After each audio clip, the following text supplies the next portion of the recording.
Muy buenos días a todos, ¿cómo están? Vamos a empezar con nuestra clase de hoy, viernes 6 de agosto, de sucesión testada. En la sesión anterior estuvimos hablando acerca de estos elementos constitutivos del derecho de herencia y estuvimos en específico refiriéndonos a los sujetos, donde mencionamos que los sujetos del derecho de herencia son el causante, que es la persona que fallece y que va a dejar la sucesión, que va a dejar la herencia; los causavientes, que pueden ser los herederos o los legatarios; y el cónyuge o compañero permanente, que tiene varios derechos involucrados dentro de la sucesión. Tenemos que este último tiene derecho de herencia en el segundo y tercer orden hereditario, y que también puede tener ese cónyuge derecho a la porción conyugal y a los gananciales. ¿Sí? Tiene tres derechos de los cuales se relacionan dentro de la sucesión, pero que no todas las sucesiones, no en todas las sucesiones se pueden presentar esos derechos, y que, digamos, la persona tiene la facultad de escoger entre porción conyugal únicamente o gananciales y herencia. ¿Listo? Pasemos al segundo punto, que son los órdenes hereditarios. En Colombia existen 5 órdenes hereditarios. El primer orden corresponde a los hijos o nietos del causante, a los descendientes de grado más próximo. El segundo orden corresponde a los padres o abuelos o a los ascendientes de grado más próximo y al cónyuge, dejando claro que el cónyuge en el segundo orden hereditario no puede recibir solo. ¿Cómo así? Para que la sucesión se ubique en el segundo orden hereditario, es necesario que al menos uno de los padres esté con vida, o al menos un ascendiente. Y de esa manera se podrá repartir la herencia entre el cónyuge y los padres. Si no hay ningún ascendiente vivo, ni padres, ni abuelos, ni bisabuelos, ni ningún ascendiente vivo, pero sí hay cónyuge, la sucesión no puede permanecer en ese segundo orden. Pasa al tercero. Esto se debe a que el cónyuge o compañero permanente es un heredero concurrente. ¿Qué quiere decir esto? Es un heredero que debe estar con el heredero tipo. Los herederos tipo son los herederos que determinan el orden hereditario en el cual está la sucesión. Si hay hijos, la sucesión es de primer orden y ellos desplazan a todos los otros herederos. No habiendo descendientes, los ascendientes son el heredero tipo, que determinan que la sucesión es de segundo orden. No habiendo ningún ascendiente, pasamos a los hermanos y el cónyuge. En este caso, el cónyuge sí se vuelve heredero tipo, porque en el tercer orden hereditario reciben la herencia el cónyuge y los hermanos, o si no hay cónyuge, solamente los hermanos, y si no hay hermanos, solamente el cónyuge. ¿Listo? Entonces, en el segundo orden no puede recibir solo, en el tercer orden hereditario sí puede recibir solo el cónyuge, en caso de que no haya hermanos vivos. Y, por consiguiente, si no hay hermanos, ni tampoco hay cónyuge, pero si hay sobrinos, pasará al cuarto orden hereditario. Y en caso de que tampoco haya sobrinos, entonces pasará al quinto orden hereditario, donde vemos al Instituto Colombiano de Bienestar Familiar. Estos son los órdenes hereditarios en los cuales vamos a repartir la sucesión intestadamente. Sin embargo, por testamento se puede hacer una partición diferente. Una partición que incluya a personas que a priori no serían herederos, los que ya mencionamos antes, que son los legatarios. ¿Listo? Entonces, dependiendo del orden hereditario, para la sucesión testada, que esa es otra cosa, lo que me permite hacer esto es identificar cuánto se puede repartir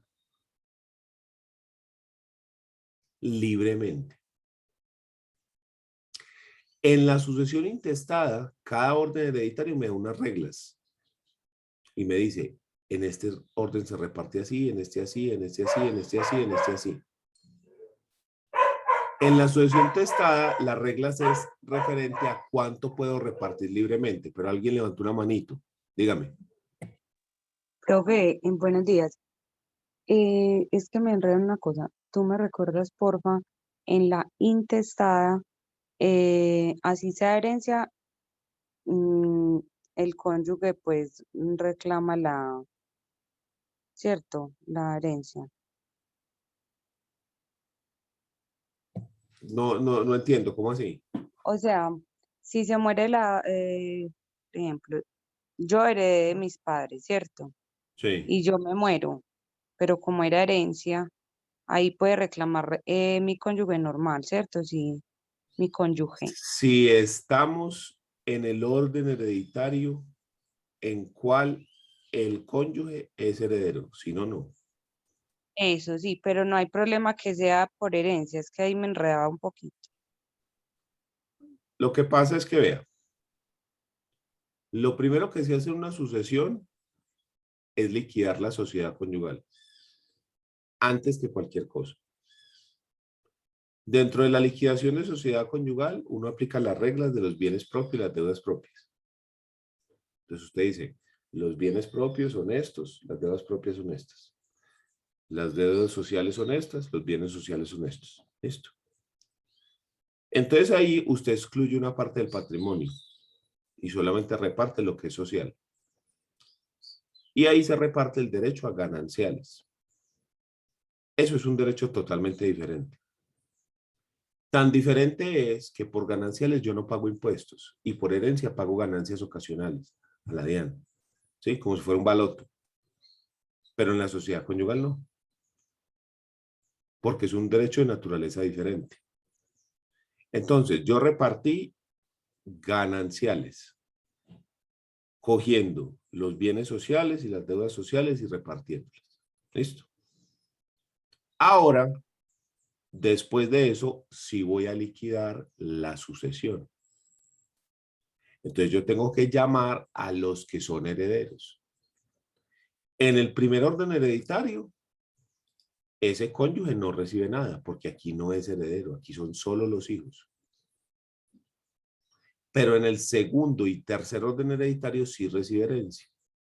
Entonces, este cónyuge o este va a recibir, además de los gananciales, donde solamente le repartieron por los bienes sociales y las deudas sociales, además de eso también va a recibir herencia, lo cual hace que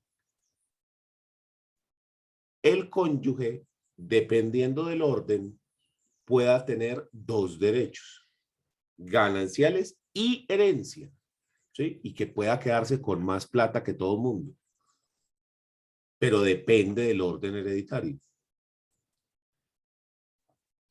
Incluso en el tercer orden hereditario, si no hay hermanos, el cónyuge se queda con todo. Un pedazo por gananciales y el otro pedazo por herencia. Entonces, el problema está en identificar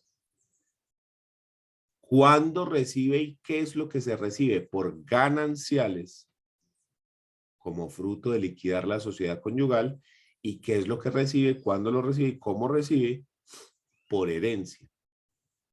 Que son dos cosas totalmente diferentes. Entonces, sí, que la persona recibió algo por herencia, el causante, entonces eso no hace parte de la sociedad conyugal, ¿correcto? Eso no hace parte de la sociedad conyugal. El cónyuge no recibiría ahí. Pero si estamos en un orden hereditario donde esa persona sea heredero, sí recibe, porque esto es otra cosa diferente. ¿Listo? Pero en las reglas de la sucesión intestada, las reglas de la sucesión intestada frente a los órdenes hereditarios, si no estoy mal, son artículo 1046 del Código Civil, donde dice cómo se reparte. No, artículo 1045. Artículo 1046. Artículo 1047. Y estos dos están en el artículo 1051 del Código Civil. ¿Listo? 1045, 1046, 1047 y 1051 del Código Civil.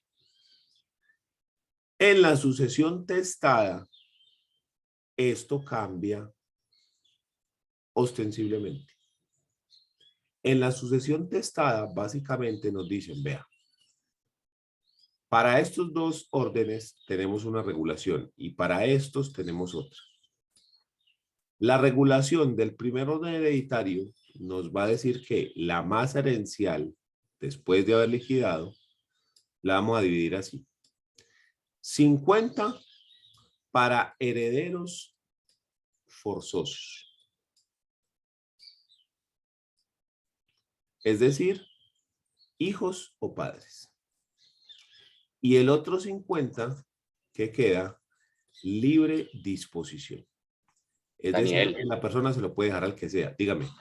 le paso una preguntita. Lo que pasa es que, digamos, en este tema herencial, si una persona al momento de testar dejó por fuera a un heredero, digamos, ¿cómo se llama eso? Lo obligatorio, pues, ¿cómo se llama eso? Forzoso. Forzoso, ¿cierto? Entonces lo dejó por fuera. Supongamos, a colocar un ejemplo. Usted es mi papá y yo hago el del testamento y lo dejo usted por fuera. Sí. Pasa el tiempo y usted fallece. Sí. Pasa el tiempo y yo fallezco. Entonces van a mirar mi testamento. Mi testamento tiene validez. La validez se hace en el momento que testa o al momento que van a hacer la sucesión. Porque si lo miramos desde el primer momento, en el primer momento cuando yo lo hago, está, digamos, está fuera de norma, porque yo lo dejé por usted, lo dejé a usted afuera. Pero al momento de levantar la sucesión, ya está en norma porque usted ya falleció. ¿Qué pasa ahí? Lo que pasa es que la persona no era heredero forzoso. Porque es que usted no es heredero sino al momento en el que muere la persona, en el que muere el causante. Entonces usted perfectamente puede hacer ese testamento, no hay problema. Porque al momento de hacerlo, usted tenía padres, pero esos fallecieron.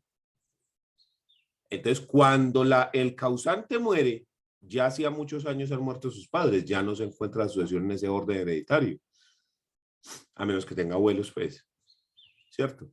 Entonces, O sea en que ese evento no hay problema, porque es que usted no es heredero, sino hasta el momento de la muerte del causante. otra cosa es que, digamos, hubieran fallecido yo y usted estuviese vivo, usted podía demandarla que estuviera pues viciado ese testamento. Ah, es que eso ya sí es otra cosa. O sea, si analizas al momento de la muerte, no al momento de la realización del testamento. Exacto, porque es que al momento Gracias, de la profe. muerte es donde nace el derecho de herencia. Antes de ahí no. Antes de ahí no se sabe quién es heredero de quién. Listo. Profe, si por decir algo dejan testamento, o sea, dejó el testamento, ¿cierto? Sin saber que tenía hijos.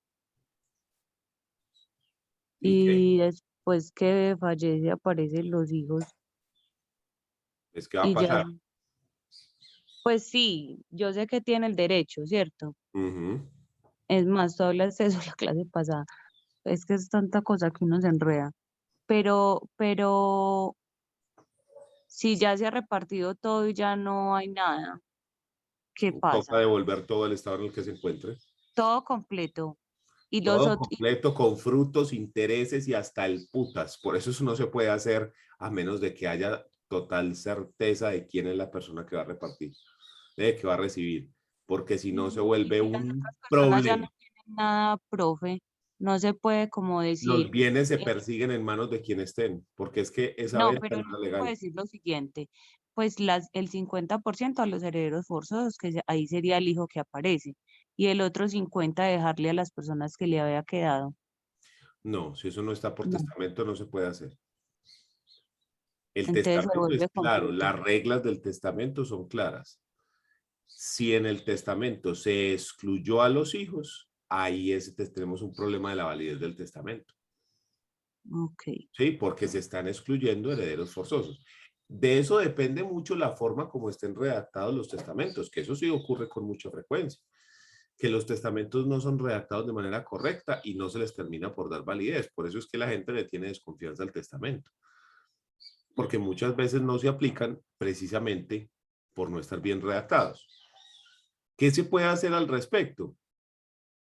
Contratar abogados para que ayuden a hacer el testamento, porque el abogado lo que hace es redactar el testamento de forma que quede claro, que se entienda qué es lo que se está haciendo. ¿Listo? Y que haya cláusulas en caso de que aparezcan herederos.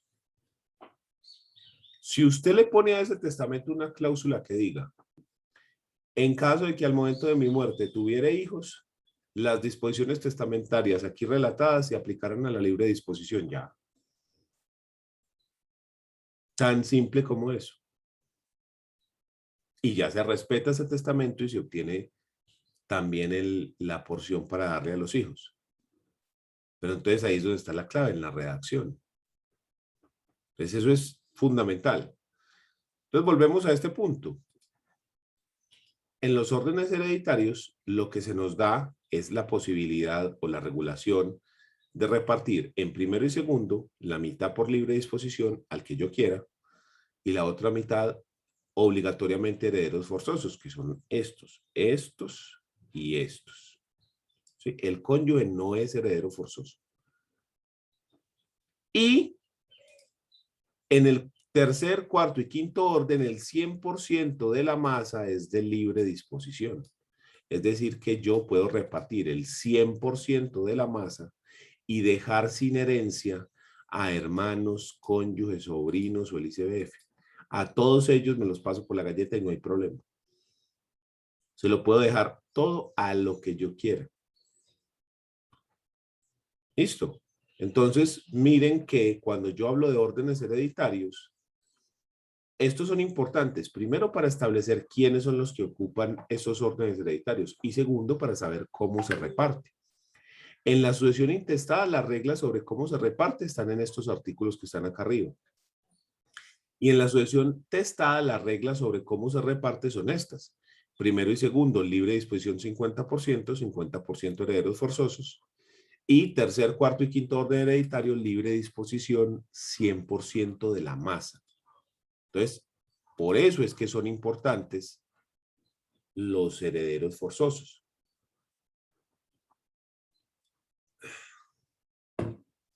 Alguien me pregunta si se hizo una partición en vida y en el momento de la muerte del causante resultaron aparecieron hijos extramatrimoniales. Esos son los problemas que aparecen con esa figura nueva de la partición en vida, que básicamente ni el legislador ha establecido que es lo que ocurre en ese evento. Entonces ahí nos toca inventar. Ahí lo que yo diría que hay que hacer sería volver a repartir todo. ¿Sí? Calcular cuánto es la cuota que le correspondía a esos hijos extramatrimoniales y repartirles de conformidad. Pues es lo único que se me ocurre, porque de resto no sé cómo resolver ese dilema.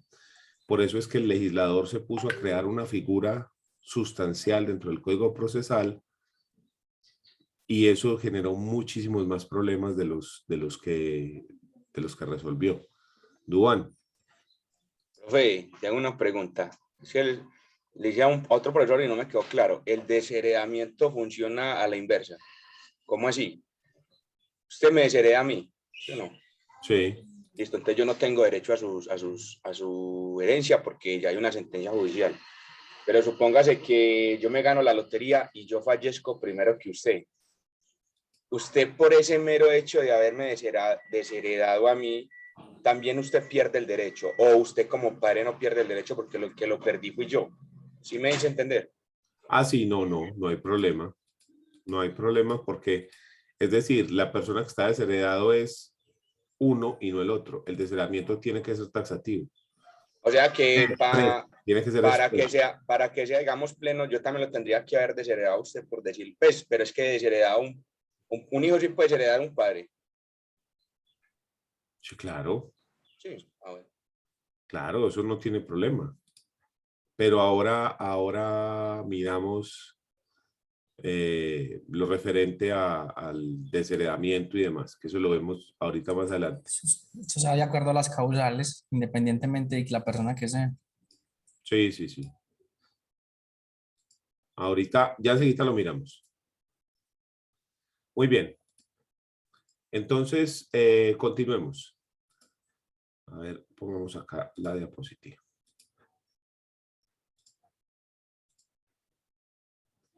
Entonces, ya sabemos este tema de los órdenes hereditarios, cómo funciona. Igual eso lo vamos a explicar más en profundidad cuando lleguemos al tema respectivo. Tercero, interesados jurídicamente.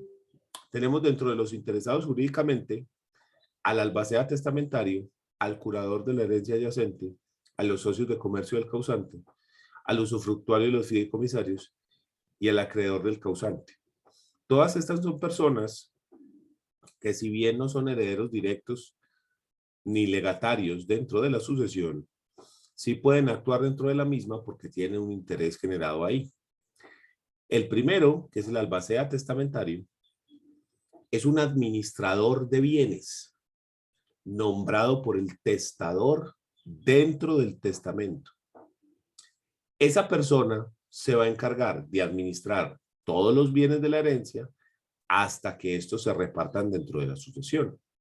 Y también se va a encargar de velar porque se hagan cumplir o porque se cumplan las disposiciones que se dejaron dentro del testamento. Entonces, ese es el papel del albacea testamentario. La persona que se va a Profe, ese encargar. lo elige quién, este El albacea. testador en el testamento Listo. tiene que tener nombramiento expreso dentro del testamento. Si no, no existe esa figura. Podemos encontrar una figura similar cuando se le solicita al juez un administrador de bienes de la herencia. En la sucesión intestada, que no se nombró albacea, puede ocurrir que necesitemos un administrador de bienes. Entonces, le podemos solicitar al juez que lo nombre, estando los herederos de mutuo acuerdo. De resto, no. Esta figura es única de la sucesión testada y requiere nombramiento expreso por parte del testador a esa persona. A esa persona no le queda nada de la herencia. Se va a encargar es de administrar los bienes.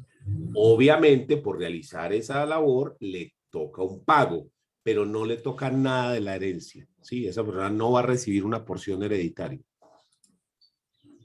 Dígame. Profe, ese albacea testamentario tiene que quedar incluido dentro del testamento sí o sí, o sea, por obligación. O sea, que el No, testador no. no, usted puede hacer testamento sin tener albacea. No es Ok. necesaria la figura. La figura es por silas, ¿sí? Pero no es necesaria la figura. ¿Algún otro duda? Pero entonces ahí lo hacen un escrito aparte, ¿ok? No, dentro del mismo testamento, solo que en un párrafo aparte. Ah, Nombro como albacea a tal persona. El albacea puede ser uno de los mismos herederos o legatarios o una persona externa, no tiene ningún problema. Porque la función de esa persona es administrar los bienes de la sucesión hasta que ellos se repartan. Nada más. Por lo cual cobra pues una plata. ¿Listo? Segunda figura.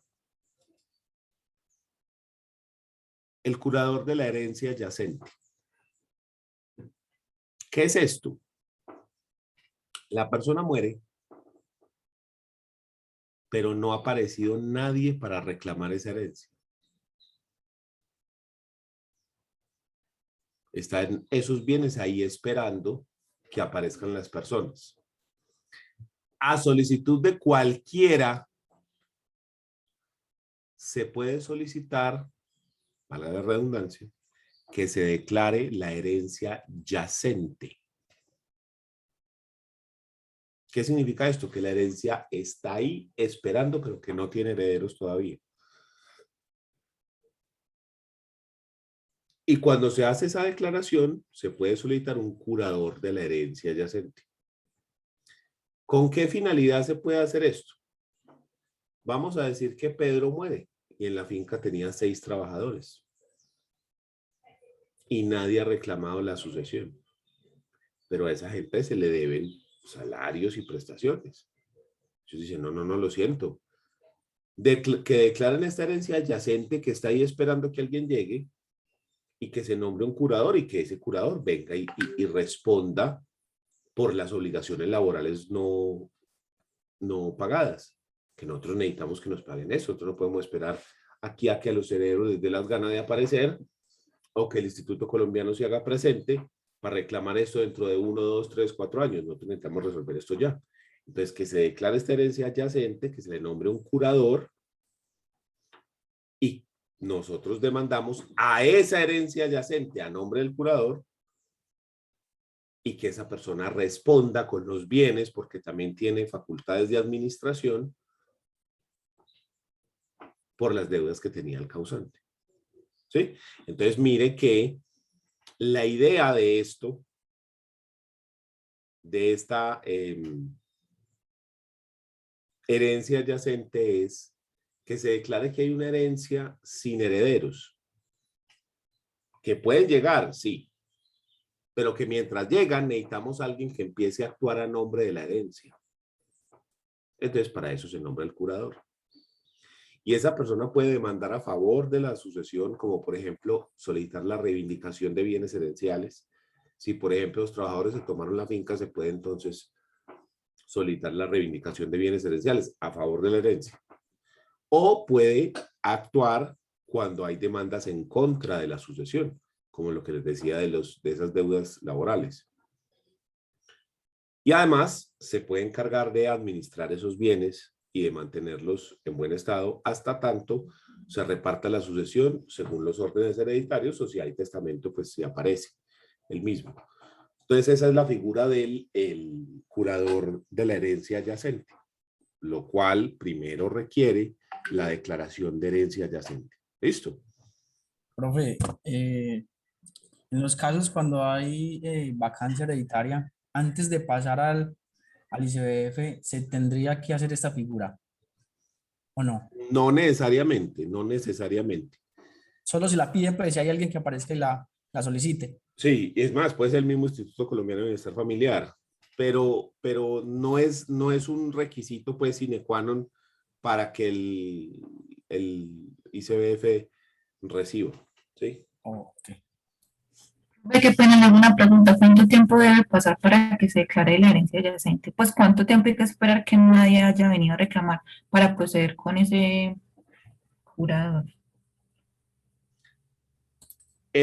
Lo primero que vamos nosotros a revisar es si hay testamento para saber si albacea y así nos ahorramos este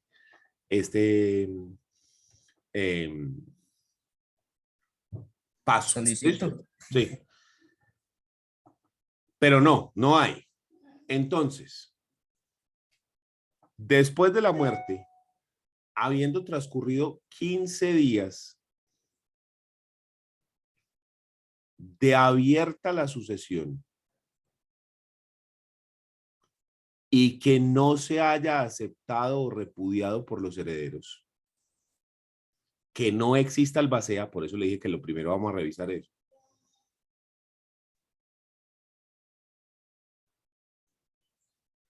Que no haya nadie que venga a reclamarla en calidad de heredero o legatario si hubiese testamento. Entonces se puede solicitar por parte de cualquier persona, el cónyuge incluido, que se declare la herencia adyacente. Porque ¿qué pasa si el cónyuge recibe sus gananciales, pero ahí quedó la herencia? Esperando a ver, entonces el cónyuge dice, bueno, y entonces, ¿esta gente qué? ¿Por qué no van a aceptar? ¿Qué es lo que pasa? ¿Sí? Entonces se solicita que se declare la herencia adyacente. La finalidad principal de la herencia adyacente es nombrar a ese curador para evitar el deterioro de los bienes y para que ese curador salga a responder por los procesos en los cuales deba ser parte de la sucesión a favor o en contra. Y también para que se hagan las vueltas y se llame a los herederos y podamos repartir, ¿sí? Y si no hay herederos, pues bienestar. Que se le dé esa plata bienestar, pero que se resuelva el asunto, que no se queden los bienes ahí en el aire a nombre de un muerto, nada más que acumulando gastos y polvo. Esa es la idea de eso, de esa figura. Se ve muy poquito, es muy raro. Eso es supremamente extraño. Yo llevo 12 años trabajando en esto, solamente haciendo procesos de familia y nunca he visto una herencia adyacente, nunca jamás.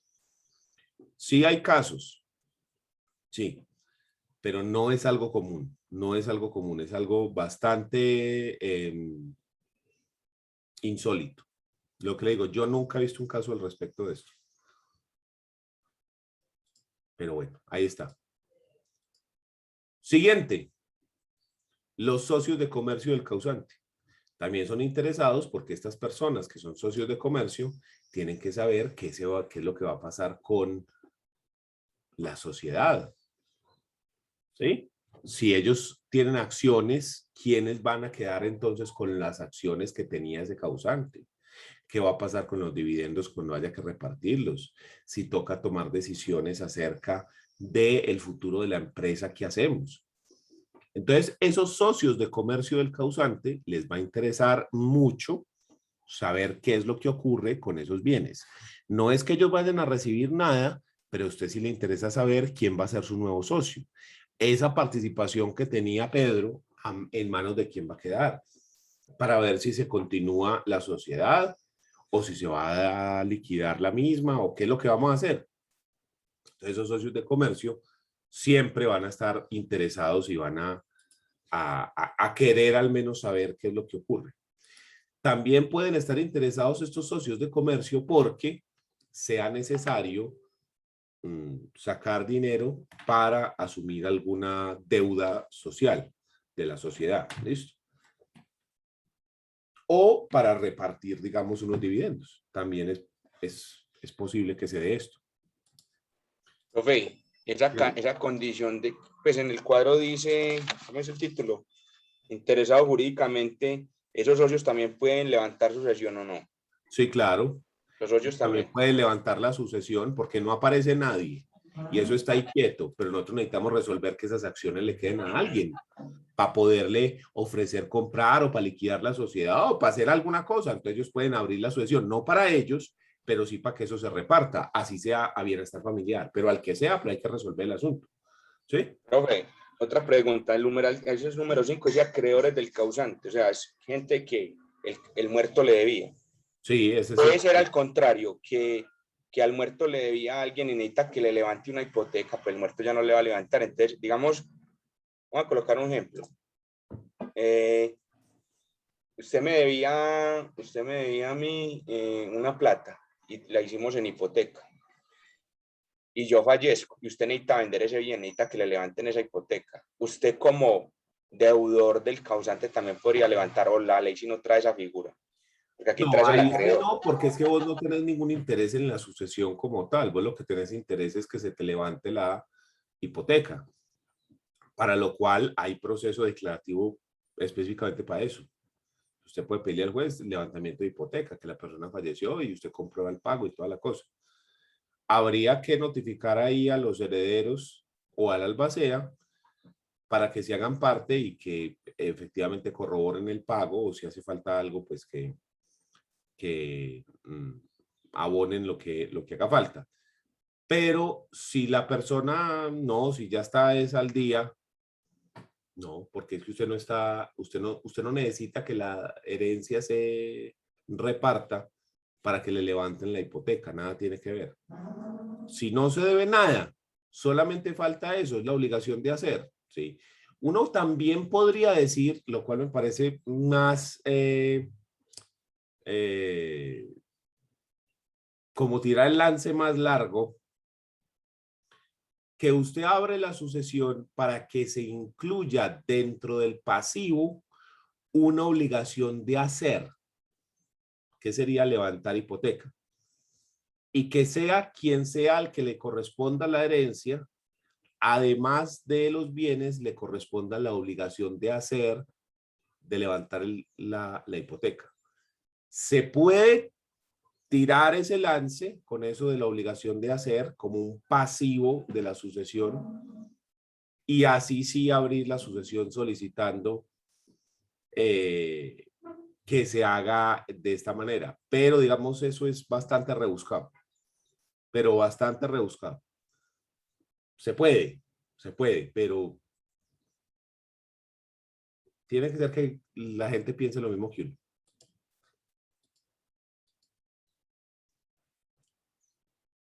Ese era el quinto, los acreedores del causante. Y nos queda el usufructuario y el fideicomisario, que son dos figuras que se presentan dentro del derecho civil. El usufructo es la persona que tiene el uso y el goce de uno o varios bienes, pero que no tiene la disposición. Entonces, si con la sucesión, por medio de testamento, se estableció usufructo a favor de alguien, es decir, la propiedad queda a favor de los hijos, por decir algo, pero se constituye un usufructo a favor de la mamá. Entonces, el usufructuario también está ahí como interesado para que efectivamente se constituya el mismo. O si con el usufructo, con la muerte se termina el usufructo, pues esta persona deberá restituir el bien a la sucesión. ¿Listo? Y el Profe, entonces, ¿cuál fideicomisario, es la diferencia entre esa figura y la albacea? lo que pasa es que el albacea es un administrador. Este es alguien que tiene el uso y el goce. Es decir, Ok. yo compro un apartamento para mi mamá, pero el apartamento no está a nombre de ella, el apartamento es mío. Pero yo le digo a ella, usted puede vivir o usar este apartamento como le dé la gana. No lo puede vender porque es mío. Si usted quiere vivir ahí, hágale. Si usted lo quiere alquilar, hágale. Usted tiene el usufructo del mismo.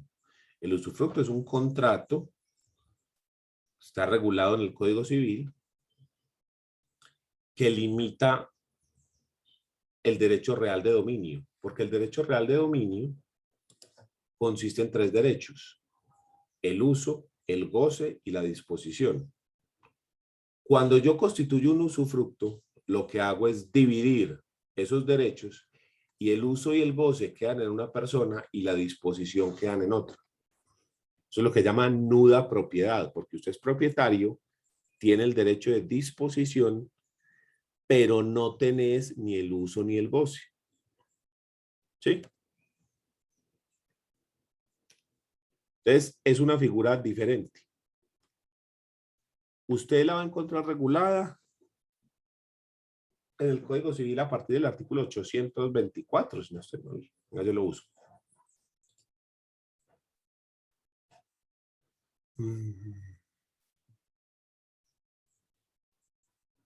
15, 16, 20, 22, 23, a partir del artículo 823 del Código Civil. Véalo acá.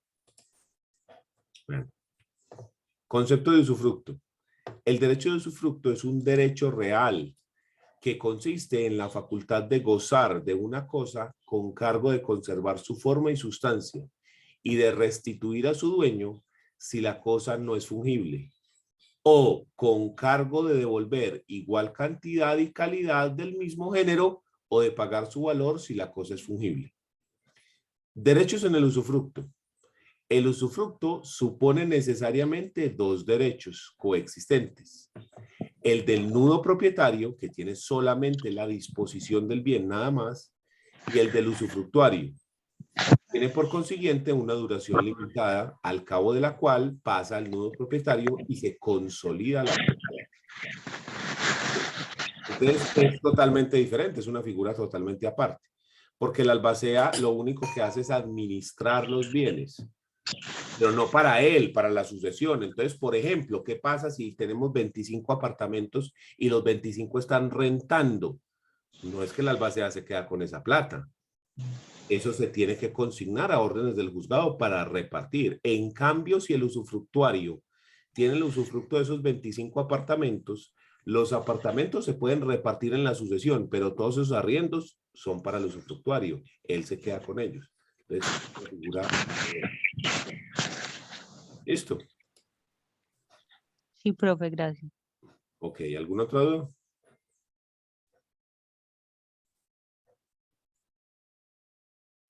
Muy bien. Entonces, eso referente a estas personas interesados jurídicamente. Objeto de la sucesión, el patrimonio del causante y el patrimonio de la sociedad conyugal o patrimonial de los compañeros permanentes. ¿Qué es lo que yo voy a repartir? El patrimonio del muerto, pero antes de la sucesión, yo debo liquidar la sociedad conyugal. Entonces, yo voy a repartir primero sociedad conyugal y luego el patrimonio del causante, las dos cosas. Si no hay sociedad conyugal, omita ese punto. Pues muchas personas a veces les da dificultad de entender que yo tengo que hacer dos cosas. Porque Pedro, que estaba casado con María,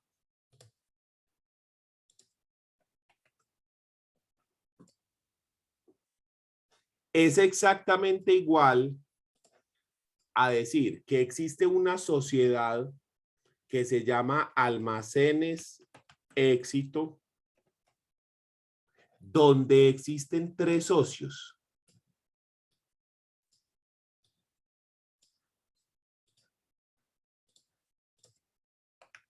Hugo, Paco, Luis. ¿Listo? Vamos a liquidar esta sociedad y decimos, bueno, ya, esto ya no va. Vamos a liquidarla. Entonces tenemos 900 millones de pesos para repartir a los socios. ¿Sí o no? Pero resulta que Paco murió. Y Paco dejó a dos herederos.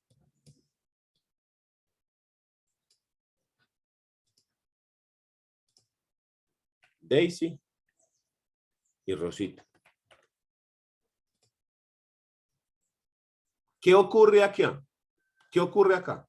Lo primero que nosotros hacemos es liquidar esta plata, los 900 millones. Entonces le tocan 300 a Hugo, 300 que le tocarían a Paco y 300 para Luis, suponiendo que las cuotas de cada uno, su porcentaje accionario, su participación accionaria sea idéntico. ¿Listo? Ah, pero Paco se murió, entonces, ¿qué es lo que nos toca hacer? Repartir estos 300 entre los herederos de Paco, ¿sí o no? 150.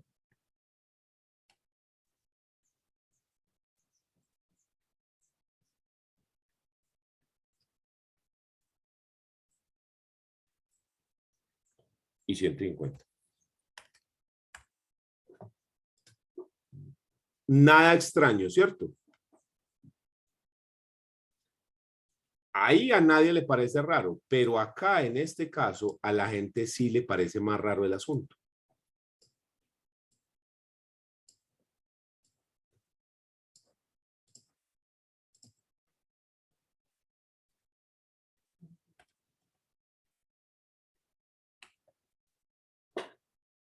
Pedro es el que muere. Entonces a la gente le parece muy raro esto. ¿Por qué? Porque no tenemos esta figura, la sociedad que hay que repartir. Pero en realidad sí la tenemos. Es una figura que está acá arriba.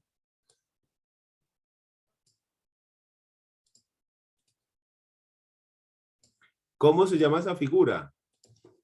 Sociedad conyugal. Cuando esta sociedad conyugal se disuelve,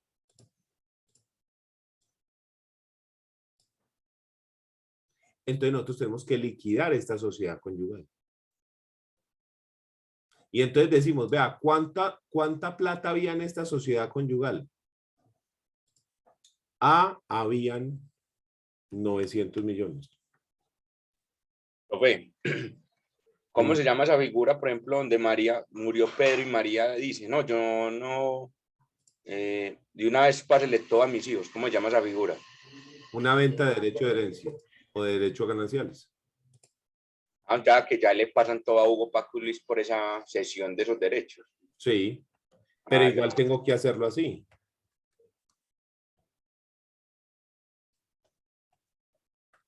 Yo siempre tengo que liquidar la sociedad conyugal. Entonces, ¿qué hago yo aquí en este evento? 450 para Pedro, ¿sí o no? Y 450 para María.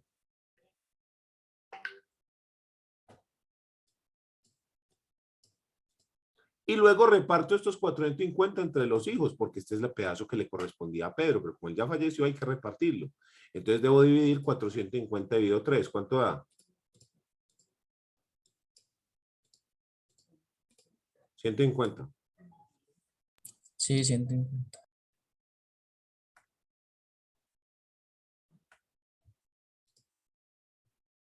Listo. Eso por esta sociedad, que es este mismo caso.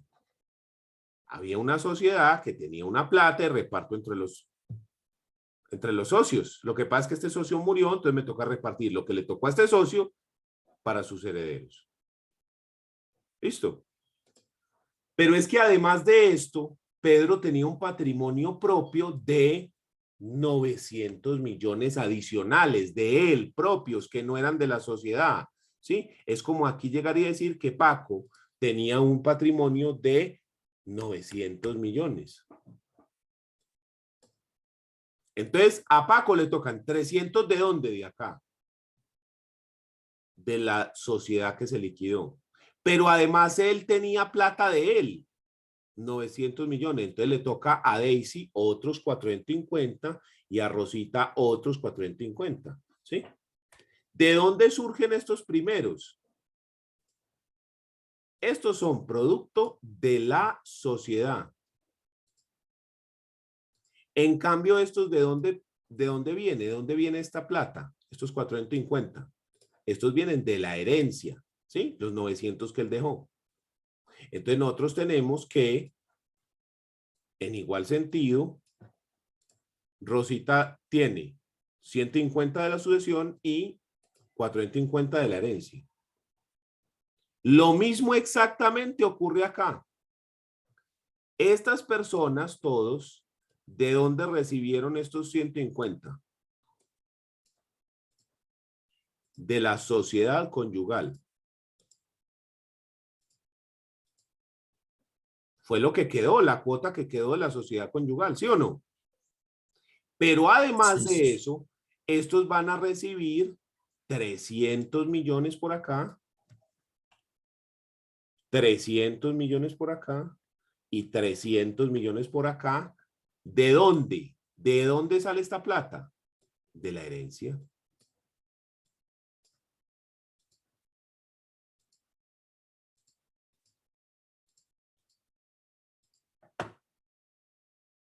Entonces a la gente le da mucha dificultad de entender que yo primero liquido la sociedad conyugal. Entonces yo tengo que decir, a ver, ¿qué es la sociedad conyugal? ¿Cuáles son los bienes? 900. Ok. Pero este patrimonio de la sociedad es diferente al patrimonio que Pedro tenía él solo, de él. Son dos platas apartes, diferentes. ¿Sí? Son dos platas diferentes. Entonces yo primero reparto esta plata y luego reparto esta plata. Pero todo lo hago dentro de la misma operación. Profe, qué pena. Entonces, esos 900 los adquirió Pedro antes de casarse, digámoslo así, porque si no entró en la sociedad conyugal fue antes Uh-huh. que tuvo toda esa parte. O, no, sí, ahí no entran O los. después de que No. se divorció, Ok. o por O estando herencia. casado, Hay pero por muchos O herencia. os. por Eso. herencia o Sí, eso. hay muchos os, ¿sí? Los adquirió de forma que no entran a la sociedad conyugal, punto. Después miramos todo, por qué razón sí o por qué razón no. La clave es que hay dos platas, la plata de acá y la plata de acá, son dos diferentes. ¿Listo? Entonces, yo tengo que liquidar uno y tengo que liquidar el otro, dígame. Por ejemplo, una persona X soltero tiene unas acciones, digamos, en Ecopetrol, un ejemplo simple. Esa persona se casa y ahí se inicia una sociedad conyugal. Esas acciones entran al haber de esa sociedad conyugal. De Sí entrada. y no. O sea, Sí, pues dame un porque segundito. existe la relativo. Esas acciones se consideran como bienes muebles. Sí. ¿Y por qué no entonces? Sí, en el sentido de que el haber relativo no lo maneja nadie.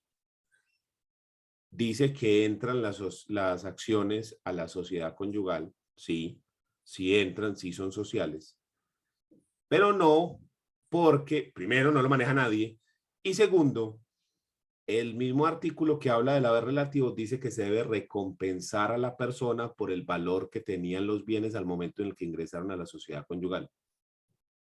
¿Cómo así? Las acciones son sociales, punto. Eso hay que repartirlo.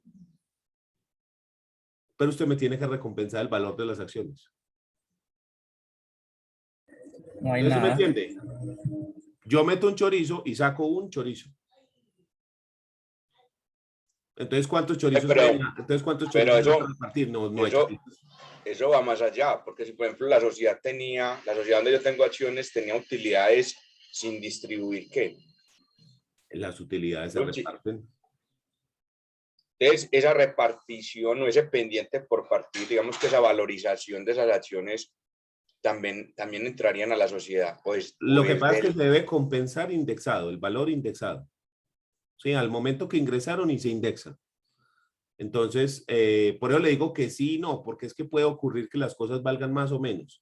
Entonces, ahí es donde uno dice, no, sí entran porque entonces valen menos o valen más, o porque, o sea, es jodido. Lo mejor sería uno no aplicar ese haber relativo, pero bueno, así aparece. ¿Sí?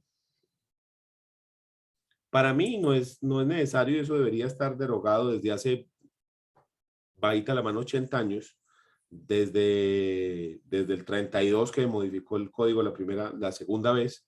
Es más, desde 1857 que se hizo la segunda modificación, la primera modificación del código, debería haber estado eso derogado. ¿En qué sentido? Pues las reglas de la sucesión de la sociedad conyugal ya son suficientemente claras para ponernos a huevonear si son bienes muebles o bienes inmuebles. ¿En qué sentido? Ya tenemos las reglas de qué cosas son bienes propios y bienes sociales. Apliquémoslas para todos los bienes. Ya, eso es todo. Listo.